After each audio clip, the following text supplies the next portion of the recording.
bonsoir, bienvenue. Je m'appelle Ainoa, je suis journaliste et je suis très contente d'animer cette rencontre, la troisième qui est organisée dans le cadre du QG dédié au théâtre durable. Donc à mes côtés, Julie Sermon, vous êtes professeure en histoire et esthétique du théâtre contemporain à Paris-Nanterre. Vous consacrez vos travaux aux relations entre écologie et art du spectacle. Et vous avez fait paraître il y a 5 ans maintenant Mort ou Vif pour une écologie des arts vivants, qui dresse un très précieux état des lieux des réflexions sur la question.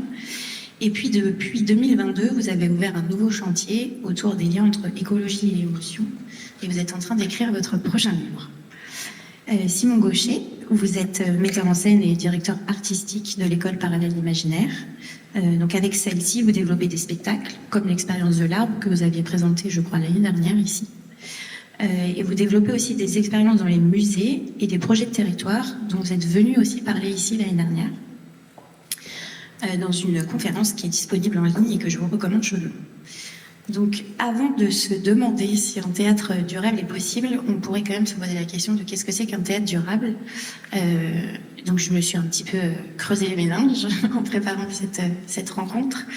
Et le premier truc qui vient en tête, c'est ce que ce mot durable est devenu quand on pense à une écologie des petits gestes individuels. Et ça nous plonge un peu dans un imaginaire que dans ce contexte de crise écologique, il faudrait faire un théâtre sobre, avec pas de décor, peu de moyens techniques, des pièces qui tourneraient mieux, plus longtemps et éventuellement sans prendre l'avion. C'est possible. Pour plein de choses, ça serait très bien, mais c'est aussi un peu un renoncement et c'est peut-être pas forcément la manière dont on voudrait poser la question aujourd'hui. Et donc, si on prend ce mot au pied de la lettre, c'est-à-dire qu'est-ce que c'est qu'un théâtre qui dure, on peut un peu davantage ouvrir les imaginaires et c'est ce que vous faites et dans votre travail et dans vos recherches. Et à ce moment-là, réfléchir à la question entre écologie et art du spectacle devient une manière, ou en tout cas une opportunité, de transformer les manières de produire, de faire et d'écrire du théâtre. Et donc, on pourrait penser, comme vous me le disiez tout à l'heure, Julie, non pas les liens entre création et écologie, mais entre création et écosystème.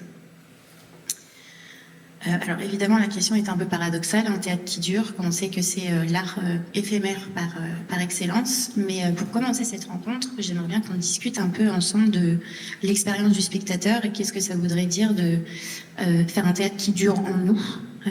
Vous expliquiez l'année dernière, Simon, que quand vous avez commencé à essayer de faire des projets de territoire comme vous les développez, ça venait aussi d'une petite frustration par rapport à un spectacle que vous aviez développé en salle, où vous posiez la question, vous qui croyez au pouvoir de l'art, dans les limites de spectacles qui seraient de l'ordre du discours ou peut-être avec une tendance moralisatrice, est-ce que vous pouvez nous réexpliquer un petit peu ce moment charnière dans vos réflexions ?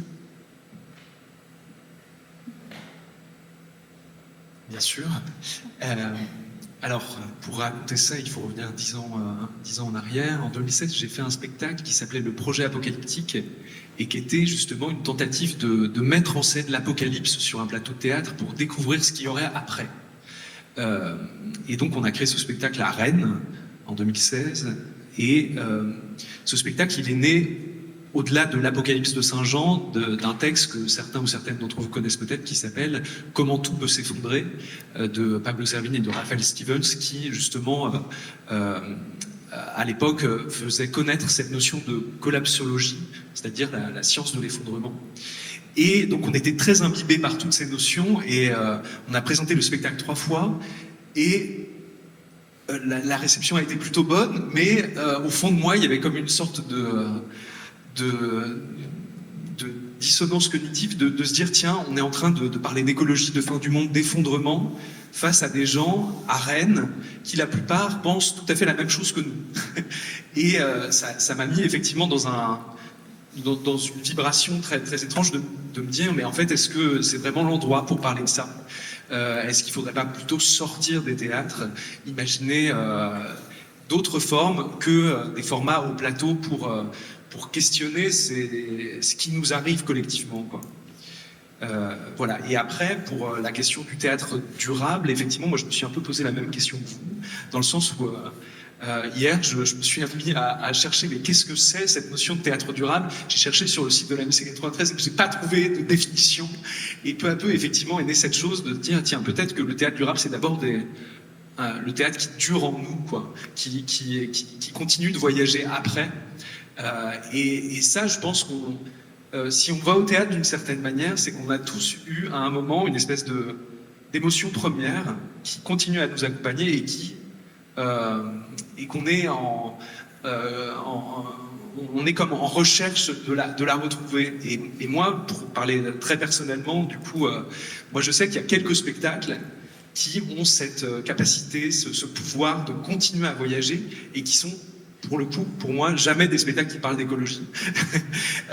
Mais je peux parler par exemple de spectacles de Claude Régis, de François Tanguy. Il y avait un spectacle ici de Bruno Messa qui s'appelait Cette autre chose, qui a été joué à la MC 93 il y a quelques mois.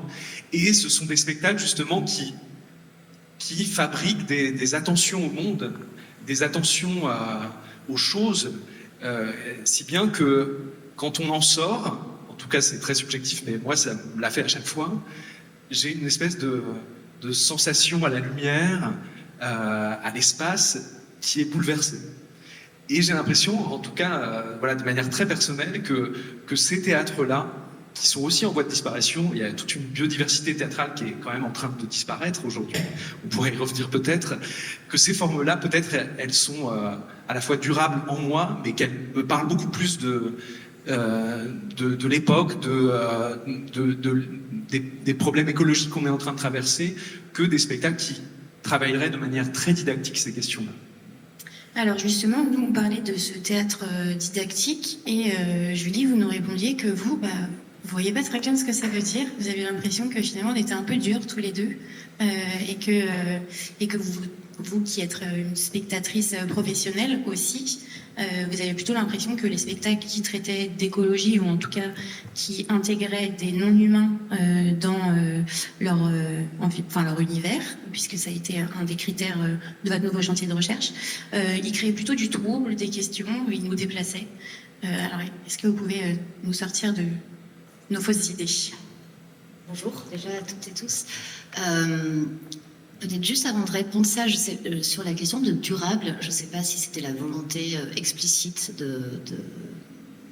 le programme Théâtre durable, il est d'abord né à Vidi, puis il y a un partenariat, mais pour moi il fait quand même assez écho au rapport Brundtland de 1987 sur la question qui problématise la notion de développement durable, avec l'idée qu'il s'agit de concilier le développement des sociétés actuelles ne compromettant pas le futur des générations futures. Donc j'imagine que le théâtre durable, ça veut quand même, ça s'inscrit un peu là-dedans.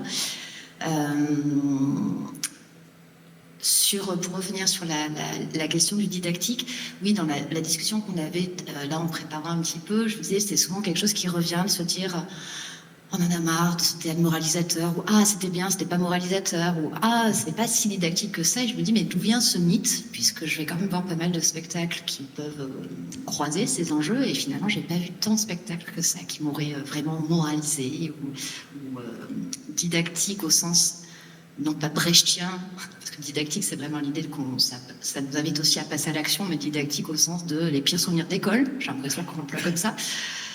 J'ai pas l'impression, vous me direz peut-être, mais moi j'en vois pas tant des spectacles comme ça, donc je me dis c'est suspect aussi cette idée que il n'y aurait pas une espèce de green bashing sur le théâtre qui dès qu'il se soucierait d'écologie serait forcément punitif, pénible, moralisateur. C'est une question que je me pose en tout cas, mais j'en vois pas tant d'artistes qui font des pièces comme ça. Et peut-être certaines parmi vous ont vu Femme Fatale ou vont le voir, et vous verrez qu'il y a là un propos, pour le coup, on pourrait dire, c'est ultra moralisateur, Femme Fatale. En vrai, très didactique.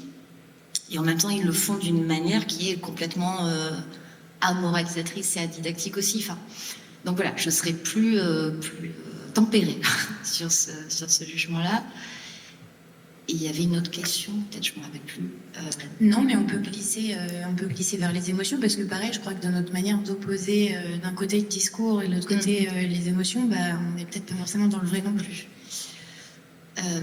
Alors c'est vrai que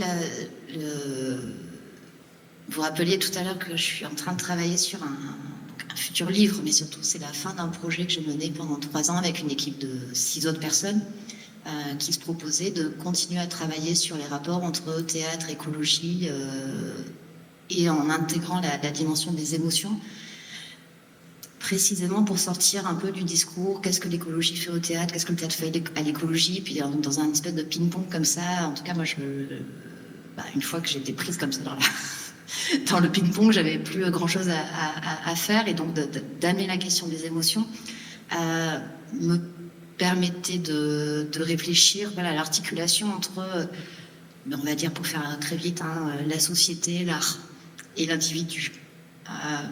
Puisque finalement, les enjeux écologiques suscitent des tas d'émotions qui peuvent être l'angoisse, la colère, le désespoir, le déni. C'est pas une émotion, c'est un refus des émotions.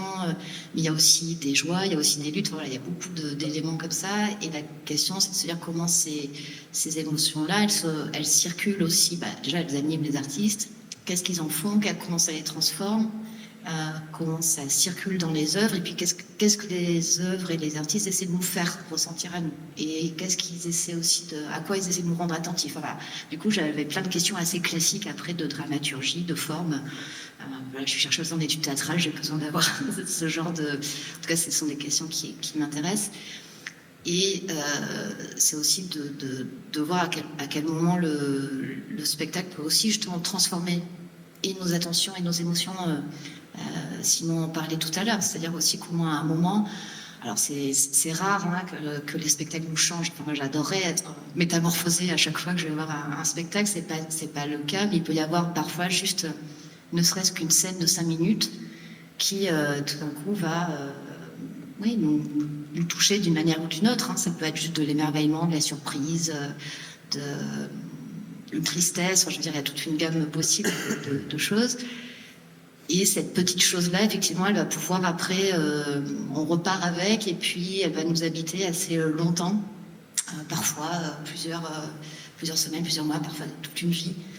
Ou parfois aussi des choses qu'on a vues, qu'on a entendues sur le moment, voilà, ça ne touche pas forcément, et puis voilà, à la faveur de tel événement, ça revient. Donc il y a tout ce travail-là effectivement durable, des rencontres avec les œuvres. Et encore une fois, c'est pas une conversion, une métamorphose radicale, mais il peut y avoir des micro-déclics ou des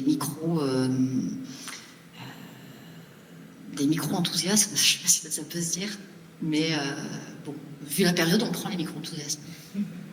Non, mais vous parliez tous les deux d'attention, et en effet, c'est vrai que c'est une question qui peut être une question écologique, notamment à quoi on fait attention dans le monde autour de nous. Est-ce que le monde est un décor ou un écosystème? Enfin, on revient à ce que je disais un peu au début. Et puis, peut-être il y a un terme qui manque depuis le début de cette conversation, c'est celui des récits. Parce que c'est aussi des choses sur lesquelles vous travaillez tous les deux. Quels seraient je crois qu'en tout cas, c'est une question que vous posez, Simon, de quel récit on a besoin aujourd'hui pour faire face à la situation politique du moment, et puis de quel récit certains territoires, puisqu'on va sortir dehors à partir de maintenant, pourraient avoir besoin pour que ça soit pas le réel qui casse l'imaginaire, mais plutôt l'imaginaire qui infuse le réel. Alors, quel récit Je me souviens, il y a un groupe américain qui s'appelle Black Mountain Manifesto, qui, dans les années 2009, ont écrit une sorte de manifeste où, justement, ils essayaient de résoudre la question de quelle peut être la puissance de l'art à l'ère de l'effondrement.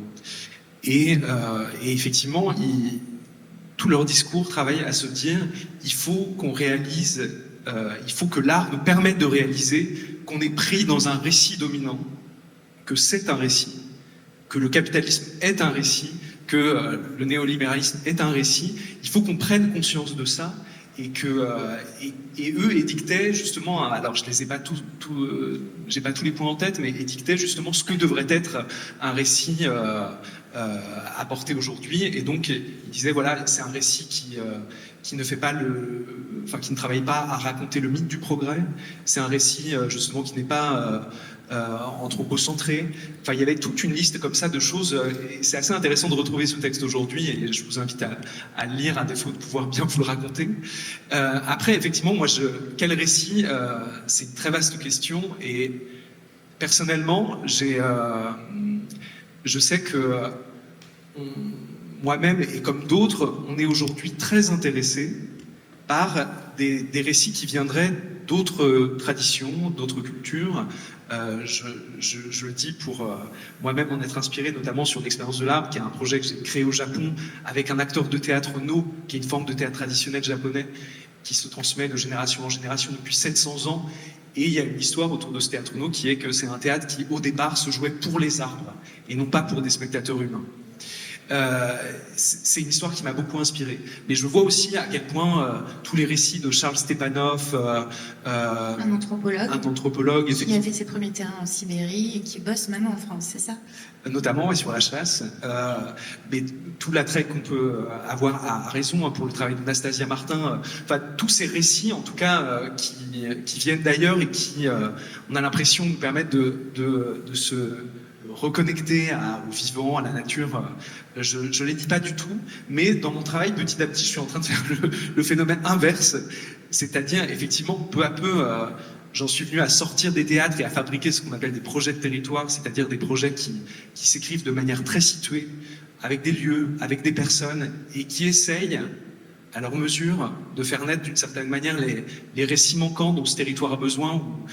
Et en menant ce travail qui passe d'abord par des arpentages, des marches, des entretiens, est revenue beaucoup la question du folklore, la question de toutes ces légendes, parfois catholiques, parfois non, qui sont ancrées dans tes territoires et qui, en les travaillant, je trouve, nous racontent énormément sur les lieux dans lesquels on habite, nous racontent toute une histoire qui est sans doute aussi l'histoire qu'on transmet pas, qui est plutôt une histoire des invisibles. Et je trouve que voilà, ces récits, peut-être qu'il faut faire attention à ce besoin d'innovation permanente qu'on nous oppose en permanence quand on commence à faire de l'art, c'est-à-dire les artistes vont inventer les récits dont on a besoin. Je pense que cette quête d'innovation permanente, elle est un peu fausse et elle est néanmoins dictée aussi par un espèce de précepte très libéral en réalité. Peut-être que voilà, on pourrait écouter déjà tous les récits qui peuplent nos contrées, tous les récits qui nous peuplent, plutôt que voilà, d'essayer sans cesse de renouveler cette question du récit. Je reviendrai au récit qui existe déjà juste après, mais vous avez dit que quand on réfléchissait, j'ai oublié la référence que vous donniez, Black Mountain. Mountain Manifesto. Merci. Et donc il y avait cette question de récit non anthropocentré, et puis après vous avez parlé de l'expérience de l'arbre, et donc d'un art qui s'adressait à des arbres, c'est quand même magnifique. C'est aussi dans le corpus que vous avez créé, Julie, il y avait il fallait bien trouver un critère, j'imagine, mais en tout cas il y avait celui d'une présence non humaine. Pourquoi c'est ce critère que vous aviez privilégié pour former votre nouveau corpus d'études? Alors ce nouveau corpus, c'est un projet, je disais tout à l'heure, qu'on a mené en Suisse entre 2022 et 2025. Pourquoi la Suisse? Parce que tout simplement, c'est la Suisse qui finançait le projet. Et je me suis dit que c'était plus élégant de travailler sur le territoire suisse que de prendre l'argent et travailler en France. Et l'idée, c'était d'aller observer ce qui se passait, alors, pour le coup, dans les salles. Parce que malgré tout, on va dire les 2 tiers d'équipe étaient malgré tout françaises. Donc on ne pouvait pas être là tout le temps. Donc on ne s'est pas intéressé à ce qui se passait ailleurs que dans les salles. Mais ce qui est une grosse limite du projet. Et en tout cas, donc, c'était d'essayer de voir ce qui... sur une période qu'on trouvait assez intéressante, puisque 2022-2025... 2025, c'était censé être les célébrations des 10 ans de l'accord de Paris sur le climat.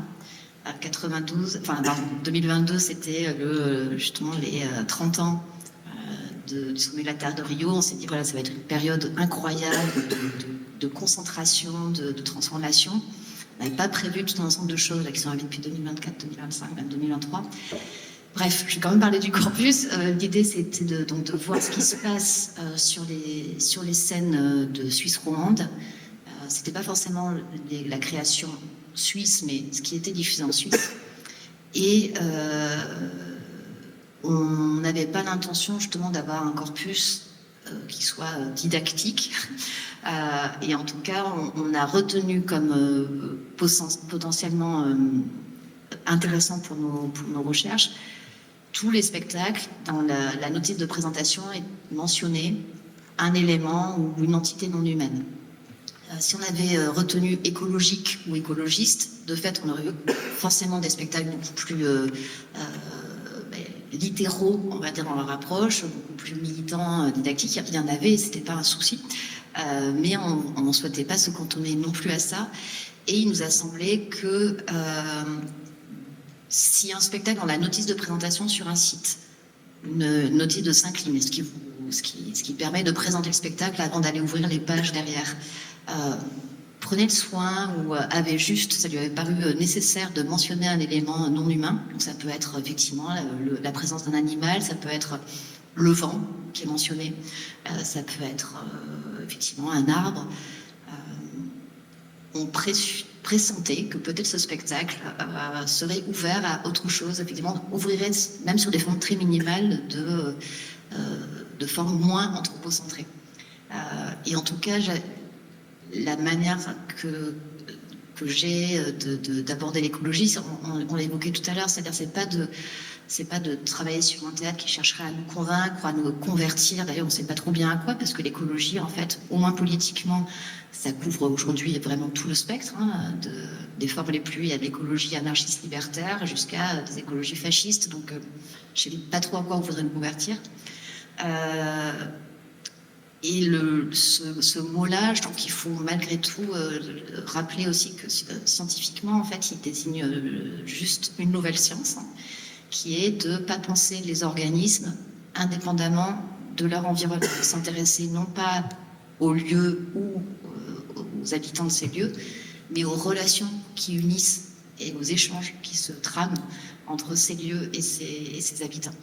Et voilà. Et du coup, je me suis dit que c'était que toute forme qui à un moment mentionnait un élément non humain s'inscrivait sans doute, et ça s'est quand même souvent vérifié, dans une sensibilité, on va dire, un peu élargie, peut-être alors écosystémique, écosophique, je ne sais pas comment on peut l'appeler. Voilà ce que je peux dire. Mais est-ce que l'articulation dont vient de parler Julie, vous y reconnaissez, vous, Simon, quand vous essayez de trouver soit les récits qui existent déjà sur un territoire, soit ceux qui seraient manquants? Enfin, est-ce que c'est pareil, c'est une pensée d'écosystème comme ça? Oui, dans le sens effectivement que on essaie de travailler plutôt sur la relation entre les choses que sur les choses elles-mêmes. Peut-être dire aussi que ces projets de territoire, ils ont été assez inspirés par la pensée d'un paysagiste américain qui s'appelle John Brekeroff Jackson, qui justement a essayé de définir ce qu'était le paysage. Et il dit d'abord que le paysage, en tout cas jusqu'à la Renaissance et après, c'est vraiment une représentation. C'est vraiment l'idée d'une espèce d'une dimension avec, enfin en tout cas plusieurs plans, mais c'est vraiment quelque chose d'extrêmement esthétique. Et peu à peu, lui a fait naître d'autres termes qu'il appelle notamment le paysage politique. Le paysage politique, c'est le paysage administratif, en fait. C'est les routes, c'est tout ce qui constitue politiquement un paysage. Et il amène une troisième dimension du paysage, qui est, pour lui, le paysage vernaculaire. Et il dit, le paysage vernaculaire, c'est le paysage façonné par les communautés qui habitent ici.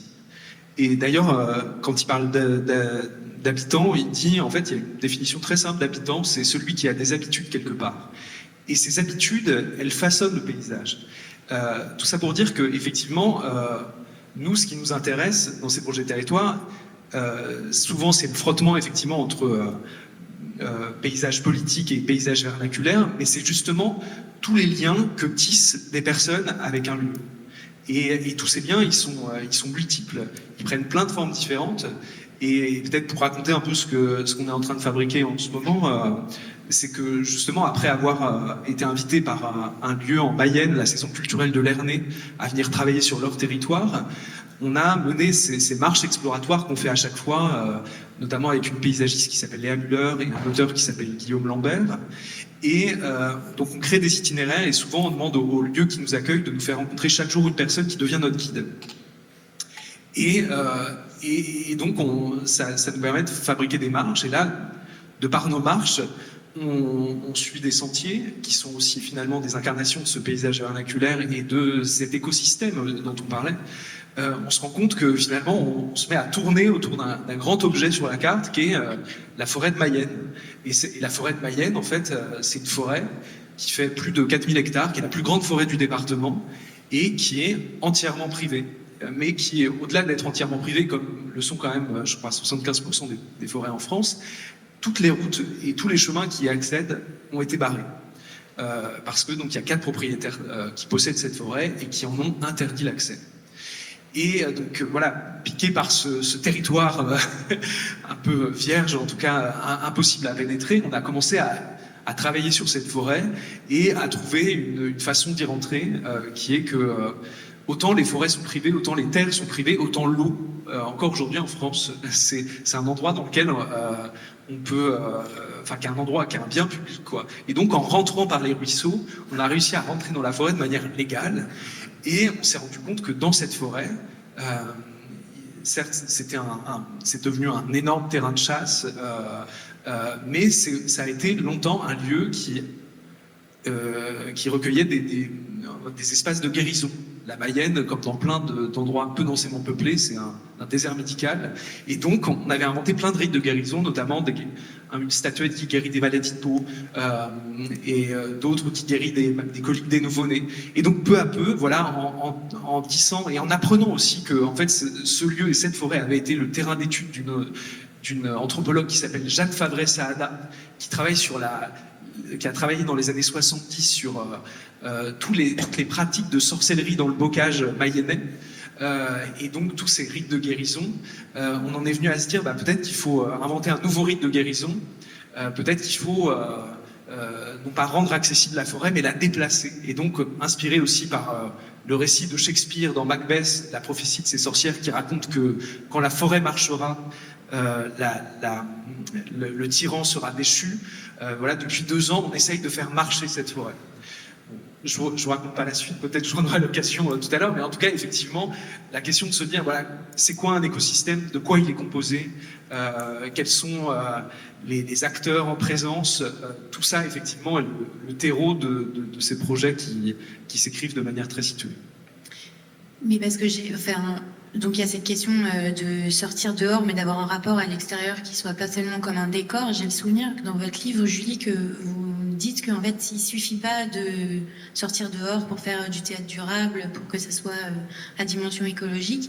Quelles sont les articulations que vous mettez en jeu dans cette partie de votre livre, même si un peu plus d'actualité? Il faut que je me rappelle ce que je raconte dans cette partie, mais enfin, je pense que l'idée était assez simple, qui est que effectivement le fait d'aller dehors n'est pas un gage de rapport justement de sensibilité écosystémique, puisqu'en fait faire des spectacles dehors, et d'ailleurs c'est très agréable d'être dehors, je ne nie pas ça, mais ça peut être aussi justement une manière d'être dans un rapport un peu décoratif au lieu, et ça change pas fondamentalement la manière ni de faire, ni de ressentir, ni de penser.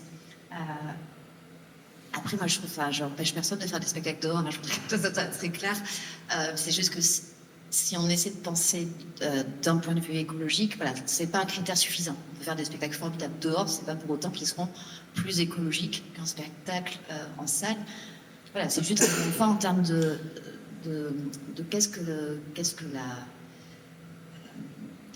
la conscience écologique. Quand on parle de conscience, c'est vraiment en sens philosophique. C'est pas simplement la planète brûle, il faut faire attention, parce que c'est très important, mais c'est vraiment aussi de se dire, en fait, on peut plus se penser justement indépendant des écosystèmes.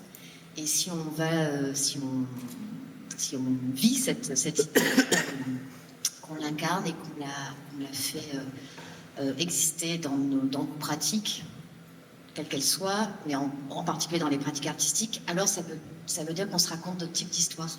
C'est pas simplement effectivement les histoires dont on aurait besoin ou est-ce que les artistes vont nous produire les nouveaux récits, etc. Avec effectivement cette injonction à la nouveauté qui est un peu... alors elle peut être pénible, elle est surtout écrasante, moi je trouve, hein, pour les artistes. Alors, je veux dire, ils sont peut-être plus sensibles, ils et elles sont peut-être plus sensibles, mais ça ne veut pas dire qu'ils ont plus les solutions que n'importe qui. Et en tout cas, par contre, c'est se dire qu'est-ce que dans nos espaces de représentation et dans les histoires qu'on a envie de partager, de qui racontons les histoires en fait, et comment nous humains, nous Français et Françaises, enfin on n'est pas obligé de parler de l'humanité non plus en tant que telle. Oui, comment on se représente en fait dans le monde, comment on s'y situe, voilà. Donc pour la question du dehors, c'est juste qu'il y a des manières tout à fait conventionnelles de faire des spectacles. C'est une boîte noire qui est une boîte ouverte.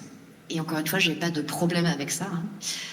Et puis il y a le fait d'avoir des formes qui émergent vraiment de la fréquentation du lieu et de l'écoute portée à ce milieu, dont par exemple Simon vient de parler. Et puis il y a tout un mouvement, peut-être que tu pourras en parler aussi, autour du théâtre paysage, qui rassemble en fait des sensibilités artistiques, des personnalités très, très diverses, mais qui part vraiment de cette idée que le fait d'aller dehors répond aussi à une nécessité de vraiment faire et penser et produire de l'art différemment. Mais je te laisse. Oui, on devait se... Vous voyez, pardon, j'ai déjà oublié. Donc je vous laisse, cher Simon. Oui. Absolument, cher confrère. Théâtre paysage, ouais. Bah, effectivement, si je bien sûr, avec plaisir. Effectivement, il y a un mouvement qui émerge depuis quelques années, mais on pourrait dire qu'il est très ancien en fait, parce que comme le raconte Alexandre Kouchevski, qui a été un peu le premier à écrire un manifeste du théâtre paysage il y a maintenant 10-15 ans, hein, je crois. Lui se réfère complètement au théâtre grec qui, justement, au départ, était donné sous les étoiles en lien avec elle. Et que finalement, le théâtre en salle est quand même une invention relativement récente. Enfin, je crois qu'il est plutôt du XVIIe siècle. Et donc, il y a un mouvement, notamment chez des jeunes générations, chez Alexandre Kouchevski, il y a Mathilde Delahaye aussi, qui a fait tout un travail universitaire sur cette question-là, Clara Edouin, qui présentait son spectacle Manière d'être vivant il y a quelques jours ici, qui s'approprie plus ou moins ce terme, d'ailleurs, parce que je crois que Clara Edouin parle pas tant de théâtre paysage, mais de théâtre pour écosystème, justement. Et il se trouve il y a une sorte de... il y a des états généraux qui sont organisés régulièrement autour de cette notion-là depuis 1 an. Les prochains états généraux seront à Rennes, les 12 et 13 juin, si ça intéresse certains ou certaines. Et dans nos discussions avec notamment Mathilde Delahaye, Alexandre Kouchevski sur ces questions-là, on s'est rendu compte qu'on ne mettait absolument pas du tout la même chose derrière ce terme. Là où moi justement j'imaginais un théâtre paysage comme l'idée d'inventer justement des projets situés avec des paysages qui ne sont pas un décor mais qui sont justement un paysage vernaculaire. Alexandre lui imagine des projets par typologie de lieu. Par exemple, il a écrit toute une pièce qui s'appelle Blocos et qui se joue dans plein de blocos. Et Mathilde Delahaye, c'est beaucoup plus une vision presque de peintre d'un paysage où elle convoque des auteurs, des autrices. Donc cette notion de théâtre paysage, elle est appelée effectivement par toute une jeune génération, mais qui fabrique des outils pour essayer de répondre à ce besoin de sortir dehors, de tisser des liens autres avec les espaces. Et c'est intéressant parce que aujourd'hui, il faudrait c'est ce que tentent de faire les États généraux, c'est de se partager ces outils-là, de les transmettre aussi, parce que finalement, le théâtre paysage, il n'y a aucune école aujourd'hui en France qui travaille sur ces questions-là. Peut-être la FEAR à Marseille qui travaille sur l'espace public, mais le théâtre paysage reste quand même une discipline à la fois peu montrée, Et si on regarde les programmes de théâtre aujourd'hui, il n'y a pas beaucoup de spectacles qui parlent de théâtre paysage et surtout peu transmis. Et on sait aussi que, enfin, vous êtes bien placé pour le savoir, que on fait naître des formes parce qu'elles sont aussi transmises à des plus jeunes, parce qu'on se pose la question de comment les transmettre. Et donc il y a tout un enjeu aujourd'hui à ce que le théâtre paysage intègre à la fois les programmations comme les écoles et les formations. Juste pour vous dire que si ça vous intéresse, il y a une revue en ligne qui s'appelle Agone, qui est gratuite, oui, en libre accès, avec un dossier qui s'appelle Dehors, que j'ai co-dirigé justement avec Mathilde Delay et Quentin Rioual. Et il y a le premier manifeste du théâtre paysage qui a été publié, voilà, qui est un manifeste collectif, un montage, je crois. Voilà, donc si jamais vous voulez en savoir plus, il y a au moins ce petit document. Et du coup, c'est le deuxième, en fait, parce que le premier, du coup, c'est Alexandre Kuchevski qui l'a réalisé. Mais effectivement, il y a un deuxième manifeste. Simon, vous parlez à l'instant de la question de la transmission aux plus jeunes, et puis ça me fait écho avec tous ces récits dont vous parlez tout à l'heure, qui sont des récits parfois d'avant la modernité, en tout cas qui sont déjà là, qui précèdent peut-être parfois les humains qui sont sur les territoires que vous rencontrez. La question du temps, elle est super importante aussi dans vos projets. Alors vous disiez dans la conférence de l'année dernière, 1 an pour arriver, 1 an pour créer, 1 an pour partir.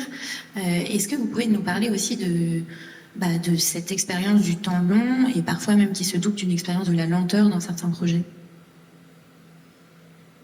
Mais la lenteur, effectivement, elle est tout à fait nécessaire à l'avènement de ces projets-là. On s'est rendu compte effectivement qu'il y avait on a besoin d'un temps pour comprendre un lieu, on a besoin d'un temps pour y faire des choses, on a besoin d'un temps pour en partir. C'est aussi l'idée de, la plupart du temps, c'est des projets qui se construisent sur 2 ou 3 ans et qui traversent les saisons, qui traversent du coup différentes visions de ces paysages. Et cette lenteur qu'on adopte par exemple par la marche dans ces arpentages dont on parlait, elle est hyper importante pour comprendre là où on est.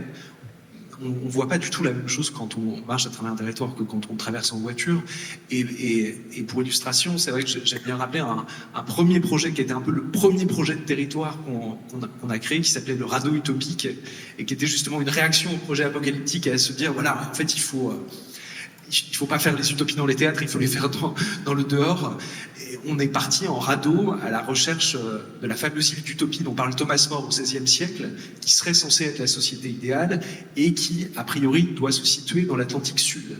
Et donc on est parti 9 mois avec un petit équipage d'une dizaine d'artistes, d'architectes, de cartographes à la recherche de cette île. Et ce radeau... Donc on est parti de Rennes et on est ensuite 45 jours plus tard arrivé en mer. On s'est rendu compte qu'il était tellement lourd qu'on faisait à peu près du 900 mètres par heure. Donc c'est-à-dire à peu près 4 fois moins vite qu'à pied. Et donc on a mis 45 jours à faire un trajet qu'on met à peu près en voiture à faire en 1 heure. Mais du coup, cette espèce de lent travelling nous a permis de comprendre ce territoire complètement différemment, parce que ça nous permettait de rencontrer les gens déjà. Et puis, on avait l'impression parfois d'être plongé dans les bayous de Louisiane, dans un paysage japonais. Enfin, tout d'un coup, le paysage devenait multiple, alors que souvent, il est complètement écrasé quand on va trop vite, quoi. Et donc, effectivement, cet exercice de la lenteur, il n'est pas facile à faire parce que on a l'habitude d'aller vite, souvent, tout le temps, parce que, effectivement, la lenteur, ça coûte cher. C'est des projets de territoire qui coûtent à peu près la même somme qu'une production plus classique de théâtre, mais qui n'en rapporte pas, enfin qui rapporte très peu d'argent, alors que l'idée quand même d'une production de théâtre, c'est de pouvoir jouer de théâtre en théâtre, et donc à la fois de salarier son équipe, mais aussi souvent de faire une petite marge qui permet d'avoir de l'argent pour produire le spectacle d'après. Ça, c'est des projets qui ne fabriquent pas de marge, mais qui effectivement nous remettent dans un temps beaucoup plus juste et dans le temps de la rencontre en réalité. Il y a aussi dans votre travail, et je pense aussi à ce projet-là, c'est vrai que vous l'avez développé derrière en plusieurs formes. C'est-à-dire qu'il y a eu déjà ce projet de territoire, c'est devenu un livre, c'est aussi devenu une pièce de théâtre. Et je me demandais s'il n'y avait pas là aussi, vous avez parlé un peu tous les deux de cette pression d'innovation à tout va qu'on fait peser sur les artistes, où il faut toujours qu'ils aient des nouvelles idées, un nouveau spectacle, qu'ils aillent très très vite en fait finalement. Est-ce que Julie, vous dans vos conversations ou dans ce que vous avez pu voir ces dernières années, vous avez l'impression que pourrait émerger une sorte d'écologie de la création qui serait justement à rebours de l'innovation, quelque chose de l'ordre du recyclage, de la variation, de la transformation d'une idée qui serait différentes formes et du coup qui serait là-dessous en fait plus durable aussi d'une certaine manière. Alors je suis bien obligée de dire non, mais je pense que c'est pas le désir qui manque en fait, c'est que le système actuel ne le permet pas. Bon, après, je suis peut-être pas la meilleure, enfin, je suis pas la mieux placée pour en juger, mais je pense que les artistes qui auraient envie de faire différemment, enfin, ils ont déjà besoin idéalement de vivre de leur métier, et que pour vivre de leur métier, il faut produire un certain nombre d'objets, être reconnu, et puis même une fois qu'on est reconnu, qu'on a un conventionnement, donc un conventionnement, c'est une subvention, on va dire, de 3 ans, qu'accordent les régions. Je vérifie à chaque fois que je dis pas de bêtises, mais ce conventionnement suppose un certain nombre de dates, et par exemple les projets de territoire, ça on était parlé il y a pas longtemps, les projets de territoire ne comptent pas comme des dates, par exemple. Bon. Et en fait, donc, tout le système actuel ne permet pas, je crois, de faire ça. Après, en termes de... Est-ce qu'il y a des envies de faire différemment? Oui, mais je pense qu'on en est tous et toutes là, de toute façon. Est-ce qu'il y a des choses qui s'inventent? Oui, j'en suis sûre et j'espère. Mais je pense que ça se fait effectivement dans les marges.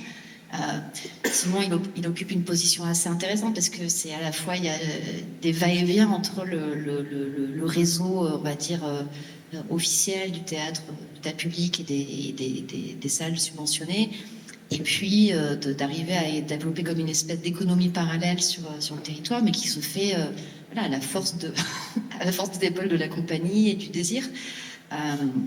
Donc, oui, j'imagine qu'il y a des choses qui se passent. Après, je ne peux pas vous en parler plus que ça, parce que je pense que c'est, comme jusqu'à présent, ce que je disais, je me suis quand même beaucoup concentrée sur enfin, j'ai fondé mes réflexions à partir de ce qui était programmé dans les salles.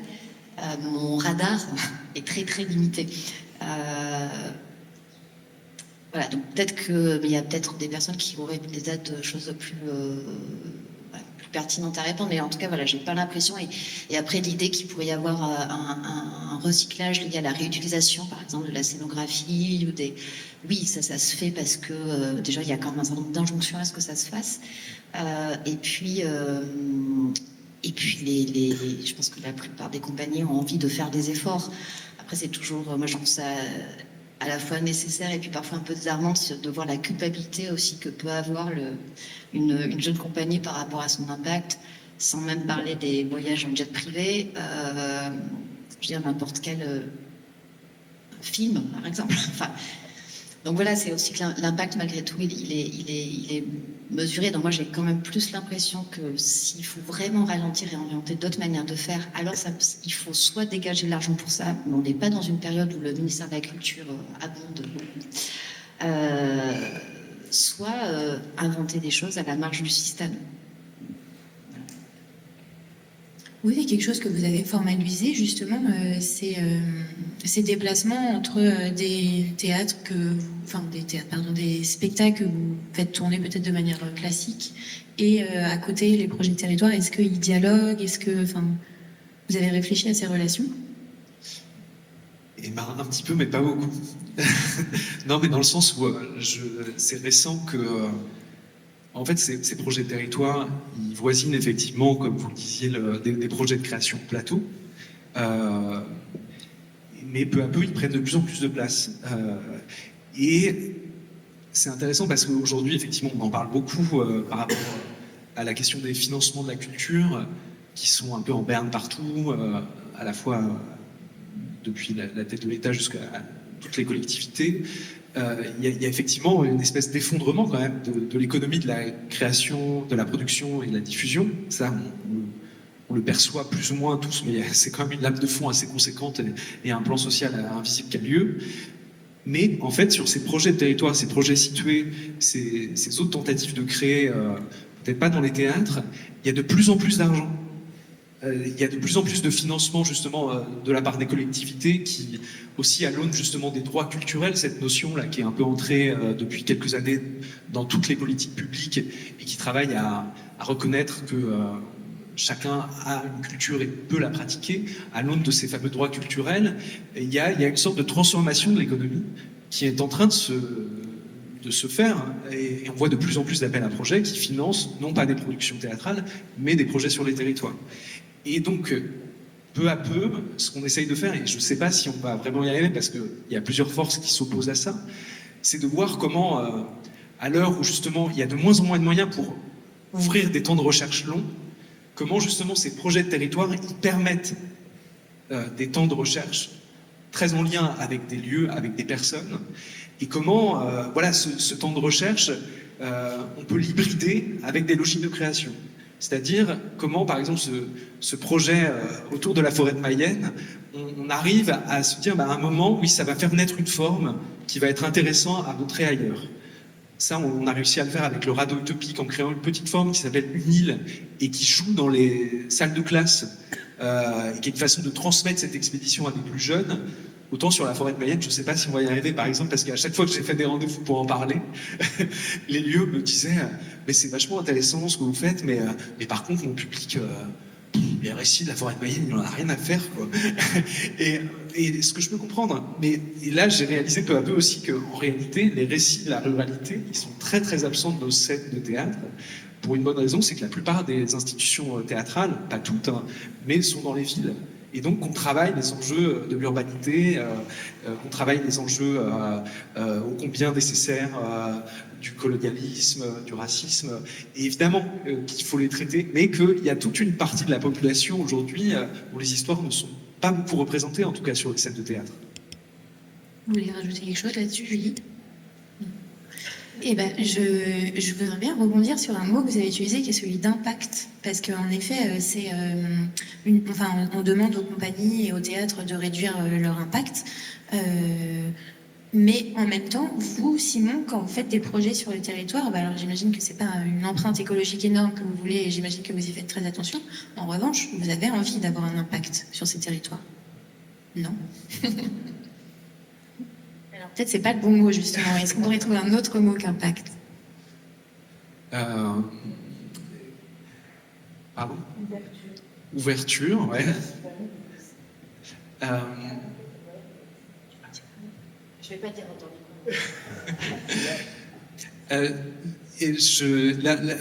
L'impact, effectivement, c'est pas un joli mot, mais moi, j'ai l'impression qu'il peut y avoir un caractère transformateur à plusieurs titres. Déjà dans la façon peut-être dont ça relie les gens, dont ça tisse des liens. Et j'ai l'impression que justement l'époque qu'on traverse, elle nécessite avant tout ça, de pouvoir retisser des liens les uns avec les autres. Par exemple, dans la forêt de Mayenne, l'enjeu, ça a été très vite de se dire, non, il n'y a pas les chasseurs et les méchants d'un côté, et puis les borduriers, ceux qui habitent autour et qui ne peuvent plus accéder à la forêt. Dans l'idée, ça a été très vite d'organiser des veillées chez l'habitant, où on récoltait les histoires de cette forêt et on en récoltait d'autres, mais aussi on dégustait des fragments de cette forêt. On avait été braconné quelques jours avant pour devenir des bouts de cette forêt et inviter à la fois des chasseurs, à la fois les propriétaires de la forêt à venir à ces veillées pour retisser du lien et faire naître des discussions là où il n'y avait plus d'espace de discussion. Par exemple, sur un autre projet qui était le Paradise Fest, où on a travaillé pendant 2 ans dans une petite commune à côté de Clisson et du fameux Hellfest. Dans cette petite commune de Remouillé, on a inventé le Paradise Fest, qui était une façon justement de rééquilibrer les forces du bien et du mal sur ce territoire, mais aussi, en fait, de faire renaître le comité des fêtes de la commune, qui, dans les années 60, avait eu la médaille d'or du meilleur comité des fêtes de France. Et in fine, le projet qui a été d'inventer ce festival sur 2 jours, de transformer cette petite commune en paradis, in fine, le comité des fêtes est né à nouveau et continue d'être actif. Et j'ai l'impression qu'en tout cas, si on peut parler d'impact ou de transformation, il est plutôt de cet ordre-là que de l'ordre de bouleverser les imaginaires d'un territoire, quoi. C'est quoi du coup l'empreinte de cerveau, le brain print? Je peux pas vous dire qui l'a inventé. En tout cas, moi, je l'ai entendu utilisé par différents directeurs, directrices de lieux, dans l'idée aussi où la question de l'impact carbone de l'art devait être aussi mis en en balance avec l'impact, on va dire, social, émotionnel, notamment par exemple sur si on se dit qu'on renonce complètement à faire venir, par exemple, une compagnie d'Amérique du Sud, j'emploie l'exemple vraiment de ce territoire-là, parce qu'il y avait une réponse à Jérôme Bel. Je sais pas si Jérôme Bel, c'est un chorégraphe français qui avait annoncé publiquement dans la presse que sa compagnie, enfin lui et sa compagnie ne prendraient plus l'avion.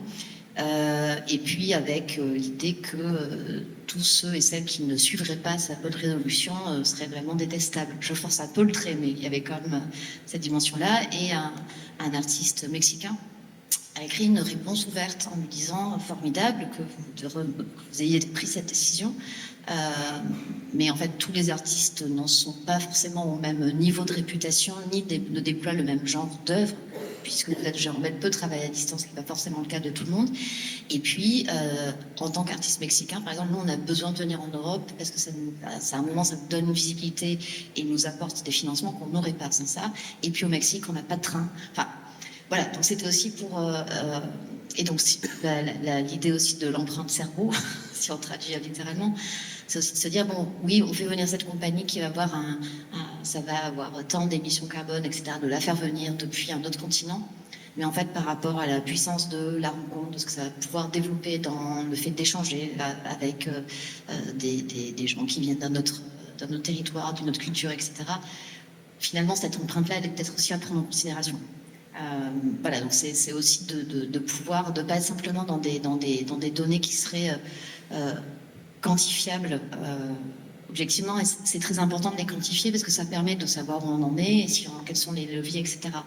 Mais c'est vrai qu'un des risques aussi, c'est notamment d'instrumentaliser la nécessaire quantification parce que c'est quand même un argument génial de dire on ne finance plus les tournées, on ne finance plus les créations. Le secteur culturel est souvent quand même un peu à l'avant-garde des coupes, si on peut dire les choses ainsi. Et c'est vrai il y a des tas de gens au ministère qui sont vraiment convaincus de la nécessité d'une transition écologique et qui le font avec beaucoup de soin et de conviction politique, on va dire que je partage. Mais il y a aussi vraiment le risque qu'au nom de la nécessaire sobriété, soient prises des décisions dont le seul souci est économique, en fait. Mais vous avez l'impression que dans ces trois formes d'écologie dont parlait Guattari et dont vous parlez aussi dans votre livre, qui serait de pouvoir avoir une approche à la fois environnementale, sociale et mentale, dans le monde de la culture, la première est plus prise en considération que les deux autres?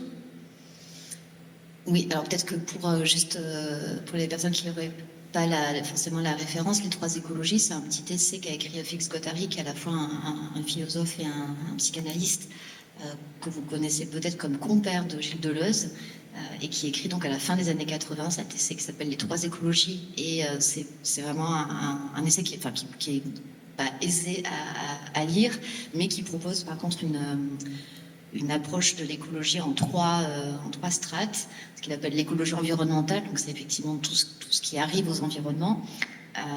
L'écologie sociale, c'est-à-dire aussi quelle est la biodiversité de nos relations et quels sont les liens qu'on active et comment on fait société. Et puis l'écologie mentale, c'est-à-dire aussi la biodiversité de nos psychismes, qui est assez intéressant aussi à réactiver aujourd'hui, à un moment effectivement de grande assèchement des flux, on va dire, par les réseaux sociaux, où finalement il y a à peu près deux manières de penser, on est pour, on est contre. Et pour lui, il disait que l'écologie, justement, c'était l'articulation de ces trois dimensions. Et que finalement, la manière dont on se comporte les uns vis-à-vis des autres, le type d'idées, de valeurs qu'on cultive et la manière dont on traite les environnements étaient en fait corrélés. Et ça marche assez bien si on prend un exemple vraiment très très massif de ce que fait l'administration Trump, par exemple. On voit bien le trois plans de l'écologie mentale, sociale et environnementale. On voit bien dans la version absolument toxique ce que ça génère, de manière très très caricaturale et très néfaste. Et voilà, on peut imaginer l'inverse, mais en tout cas, voilà, c'est l'idée de jamais décorréler ces trois dimensions. Et je trouve ça aussi vraiment... j'ai oublié du coup la première question. Non, mais je me demandais, vous parliez de l'administration Trump, mais si vous avez l'impression que dans le monde de la culture, on en mettait plus une en avant que les autres. J'ai pas l'impression. Après, encore une fois, c'est la question de... La seule chose qui est vraiment objectifiable, on va dire, c'est la dimension environnementale. On peut comptabiliser effectivement les émissions carbone, et encore, c'est pas complètement au point, mais il y a, par exemple, l'association Araviva qui a mis en place des outils qui s'appellent SIT, par exemple, pour les compagnies, pour faire déjà, essayer de voir... de voir un peu comment on peut optimiser les choses, mais ils essaient aussi d'intégrer justement au-delà du carbone, ils essaient de prendre en compte les liens à la biodiversité. Bon. Donc ça, on va dire, c'est l'élément le plus tangible. J'ai quand même l'impression que on a encore quand même un ministère et un système de subventionnement de la culture qui croit à l'impact social du théâtre. Je pense qu'il ne faut pas non plus jeter tout le monde en disant, enfin voilà. Donc j'ai quand même l'impression que et ne serait-ce que ce que disait Simon, c'est-à-dire que s'il y a autant à l'échelle des collectivités, des municipalités, s'il y a autant d'argent potentiellement mis sur la culture, c'est qu'on croit encore à cette puissance-là de l'art. Et après, alors l'écologie mentale, ça par contre, ça relève de chacun, et il faut aussi savoir quand même la modestie de l'impact de l'écosystème théâtral sur les mentalités. Je veux dire, là, on est quand même, on est des très très petits joueurs par rapport à Bolloré. Voilà. Simon, je vous ai vu noter des choses sur votre carnet. Est-ce que vous voulez le mot de la fin? C'est une lourde responsabilité.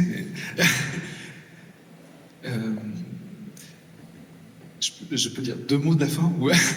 Non, mais par rapport à ce que vous disiez, la MC 93 quand même a mené il y a quelques années tout un travail autour de la question de l'empreinte civique du théâtre, c'est-à-dire justement de ne pas seulement calculer l'empreinte carbone, mais de voir ce qu'une institution culturelle produit comme effet dans un territoire, quoi. Et je trouve qu'effectivement, il y a un enjeu aujourd'hui à sortir de la quantité, de la quantification, pour essayer de mesurer ce que ça produit autrement, si tant est qu'on a besoin d'arguments auprès notamment des politiques. Et puis, non, juste pour finir, je me disais, en fait, le théâtre a la puissance que collectivement on lui donne, et que, effectivement, on sent que, en tout cas, de la part des politiques aujourd'hui, on sent qu'il y a une espèce de mise à distance de la culture, alors que sans doute qu'il y a 10 ans, 15 ans, 20 ans, la culture avait un autre espace. C'est-à-dire que je pense que la façon dont une société considère la présence du symbolique détermine la puissance du symbolique. Et sans doute aujourd'hui, effectivement, on est dans un endroit où la force du symbolique a décru, mais collectivement, si on décide d'y croire, cette puissance, elle est d'autant plus forte, quoi. Voilà, peut-être qu'on peut finir là-dessus. C'est parfait. Merci beaucoup.